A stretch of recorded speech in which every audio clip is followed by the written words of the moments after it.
నమస్తే, welcome to reflection news. నేను శర్మ.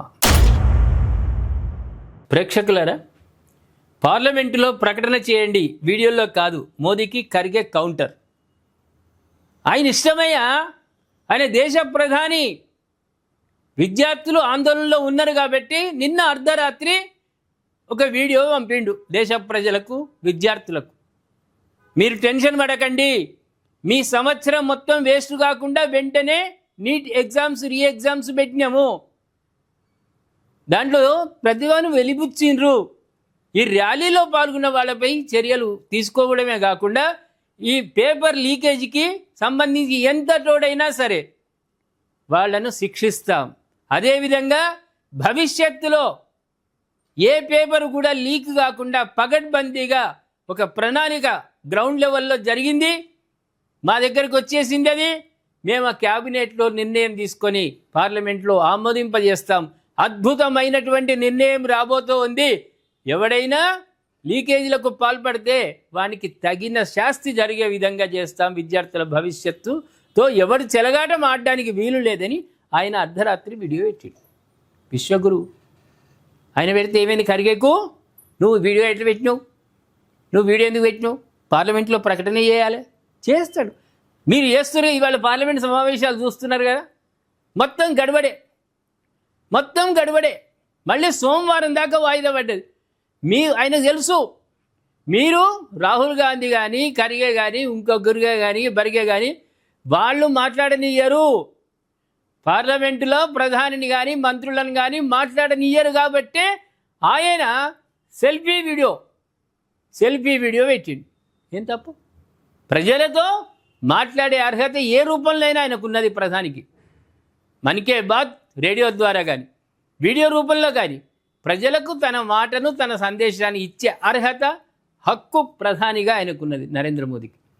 కానీ ఖర్గేకు నచ్చతలే. రాత్రి నుంచి నిద్రపోనట్టున్నది. ఈయన మోదీ వీడియో రూపంలో మాట్లాడంగానే నిద్రపోలే. వాళ్ళు ఇక తెల్లని దాకా దోమలు కొట్టుకుంటూ, ఈగలు కొట్టుకుంటూ కూర్చున్నారు. రాహుల్ను ఖర్గే ఇక వాళ్ళ పని ఇట్లుంటుంది. పార్లమెంట్లో మాట్లాడనియ్యరు. వీడియో రూపంలో ప్రజలకు ఏదైనా సందేశం ఇద్దామంటే వీళ్ళకి నచ్చదు. పార్లమెంటు సమావేశాలు జరుగుతున్న సమయంలో పేపర్ లీకేజీల గురించి ప్రధాని మోదీ సభలో ప్రకటన చేయకుండా వీడియోల్లో ఎందుకు చేస్తున్నారని కాంగ్రెస్ పార్టీ అధ్యక్షుడు మల్లికార్జున్ ఖర్గే ప్రశ్నించారు. ఒక నిర్ణయం మేము తీసుకున్నాము, ఈ క్యాబినెట్లో అయిపోయింది అని చెప్పడానికి వీల్లేదు పార్లమెంటు సమావేశాలలో. కానీ ప్రజలకు, విద్యార్థులకు ధైర్యం చెప్పడానికి పంపించిన వీడియోలో ఏమాత్రం తప్పలేదు. ఒక ఖర్గేకు మాత్రమే తప్పు, రాహుల్కు తప్పు. అవసరం లేదన్నారు. నీట్ పేపర్ లీకేజ్ అంశంపై గురువారం అర్ధరాత్రి ప్రధాని మోదీ తన సోషల్ మీడియా అకౌంట్లో ఒక వీడియోను రిలీజ్ చేశారు. నీట్ లీకేజీలకు సంబంధించిన బిల్లును ప్రవేశపెట్టనున్నామని, దీనిపై క్యాబినెట్లో చర్చిస్తామని మోదీ తన వీడియోలో తెలిపారు. అంశం అయితే చెప్పలే కదా, దాంట్లో ఏమేమి ఉన్నాయి అని అయితే చెప్పలే కదా, అది పార్లమెంటుకే చెప్తాడు కదా. మరి దాంట్లో తప్పేమున్నది? ధిక్కారం ఎక్కడైతుంది? మొత్తం వివరణ చెప్తే, ఇగో మేము ఇవి అంశాలు అనుకున్నాం, ఇవి నిర్ణయం చేసుకున్నాం, ఇవి క్యాబినెట్కి వస్తాయని చెప్పలే కదా. మేము అతి త్వరలో ఒక రూపొందించినాం, ఒక బిల్లును రూపొందించినాం, అది అమల్లోకి వస్తుంది, విద్యార్థులు భయపడొద్దని ఆయన సందేశం ఇస్తే నీకేమైంది? మీకేం కడుపునొచ్చింది? ఏం కళ్ళు మండినాయి?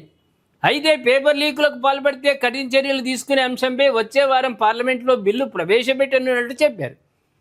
ప్రధాని చేసిన వ్యాఖ్యలపై ఖర్గే స్పందిస్తూ ఇవాళ పార్లమెంటుకు వచ్చే ముందు ధర్మేంద్ర ప్రధాన్ను ముందుగా డిస్మిస్ చేయాలని, విద్యార్థులకు క్షమాపణ చెప్పాలని, లాఠీ చార్జీకు ఆదేశించిన వారిపై చర్యలు తీసుకోవాలన్నారు. ఆ తర్వాతే మేము సభలో విద్యా వ్యవస్థ గురించి చర్చిస్తామని ఖర్గే చెప్పిండు. వీళ్ళది ఒక మాట, విద్యాశాఖ మంత్రి రాజీనామా చేయాలని ఒక మాట మాట్లాడారు. సరే, ఏదో చర్చలు జరుపుదామని కేంద్ర ప్రభుత్వం ముందుకు వస్తే నరేంద్ర మోదీ రాజీనామా చేయాలి, అమిత్ షా రాజీనామా చేయాలంటావు. రేపు ఇంకోటంటావు. ఆ పోస్టులు ఖాళీ కావాలి, పోస్టులో భర్తీ రాహుల్ గాంధీ కూర్చోవాలనే కుట్రలు, కుతంత్రాలే ఉన్నాయి. కానీ ప్రజలకు తెలుసు ఎవరు చక్కగా పరిపాలిస్తారో, ఎవరు పరిపాలించరు, ఎవరికి చెయ్యి ఇస్తారు అనేది ప్రజలకు తెలుసు. కాబట్టి భవిష్యత్తులో 2029లో మళ్ళీ ఇదే తీర్పు రాబోతుంది. బీజేపీ మళ్ళీ రాబోతుంది తప్ప ప్రజలు మిమ్మల్ని నమ్మరు. ఏమంటారు ప్రేక్షకుల? ఖర్గే చేసినటువంటి మాటలు ఏ విధంగా ఉన్నాయి? నరేంద్ర మోదీ ఏదో పెద్ద తప్పు చేసినట్టు రాత్రి సందేశం ఇచ్చుడు, పెద్ద పొరపాటు చేసినట్లు మాట్లాడుతున్నాడు కదా. ఆ తప్పేనా కాదా? దయచేసి కామెంట్ రూపంలో తెలియజేయండి. సబ్స్క్రైబ్ చేసుకోండి, షేర్ చేయండి.